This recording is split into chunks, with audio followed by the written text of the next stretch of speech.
അത്ഭുതങ്ങൾ തീർന്നിട്ടില്ല, അടയാളങ്ങൾ തീർന്നിട്ടില്ല കാലത്തിൽ ഈ ലോകത്തിൽ. എൻ്റെ പേര് പോൾ തങ്ക, ഇടവക സുൽത്താൻ പേട്ടയാണ്. പിള്ളേരെ എനിക്ക് 1 കൊല്ലം ആകുന്നുണ്ട്. കാല് തേയ്മാനം എന്ന് പറഞ്ഞിട്ട് നടക്കാൻ പറ്റാത്ത അവസ്ഥ. ഞാൻ ഈ കേൾപ്പെട്ടിട്ടാണ് ഇങ്ങോട്ട് വരുന്നതും. ബസ്സിലൊക്കെ കയറുന്ന സമയത്ത് ഭയങ്കര ബുദ്ധിമുട്ട്. എന്നാലും ദൈവകൃപ കൊണ്ട് ശുശ്രൂഷ ഒന്നും മുടക്കാൻ പറ്റിയില്ല. ഞാൻ ഈശോയോട് എപ്പോഴും പറയും, ഈശോയെ നിൻ്റെ കാല് എനിക്ക് തരണം, നിനക്ക് വേണ്ടി ഓടാനായിട്ട് അവസാനം വരെ ശുശ്രൂഷയിൽ നിന്ന് എനിക്ക് നിൽക്കണമെന്ന് എപ്പോഴും ഞാൻ പറയും. വീട്ടിൽ വഴക്ക് പറയും, എന്തിനാ ഈ കാലം വെച്ചിട്ട് പോകുന്നത്. പക്ഷേ എനിക്കറിയില്ല, ഇവിടെ വന്നാൽ എനിക്ക് ഒന്നുമില്ല, ഞാൻ ഓടി നടക്കും.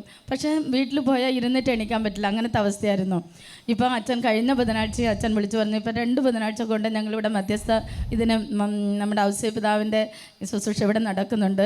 അപ്പം ഞാൻ അച്ഛൻ വിളിച്ച് പറയുകയും ചെയ്തു, മുട്ട് തേയ്മാനമുള്ളവർക്കും മുട്ടുവേദന ഉള്ളവർക്കും. കാരണം മുട്ടിൽ ഒട്ടും ബലമില്ല. നമ്മൾ ഏഷ്യ 35:3 പരമിൽ ബലഹീനതായ മുട്ടുകളെ ശക്തിപ്പെടുത്തുമെന്ന് പറയുന്നത് പോലെ ശരിക്കും മുട്ട് ബലമില്ലാത്ത പോലെ ബസ്സിലൊക്കെ നമുക്ക് കയറാൻ പേടിയായിരിക്കും. അച്ഛൻ വിളിച്ചു പറഞ്ഞു, എനിക്ക് ഇന്നലെയൊക്കെ പോയപ്പോൾ ഒരു കുഴപ്പമില്ല, വീട്ടിലൊക്കെ നീ കേൾപ്പെടാതെയൊക്കെ ഞാൻ നടന്നു. Praise the Lord. മുട്ടുകുത്തി കാണിച്ച് ഞങ്ങൾ തിരുസഭയിലെ ഓരോ കുടുംബത്തിനും വേണ്ടി മധ്യസ്ഥം പ്രാർത്ഥിച്ചു കഴിഞ്ഞാൽ നിങ്ങളുടെ രോഗങ്ങൾ പോവും. ഏറ്റവും കൂടുതൽ നമ്മൾ പ്രാർത്ഥിക്കുന്നത് നമ്മുടെ രോഗം പോകാനാണ്.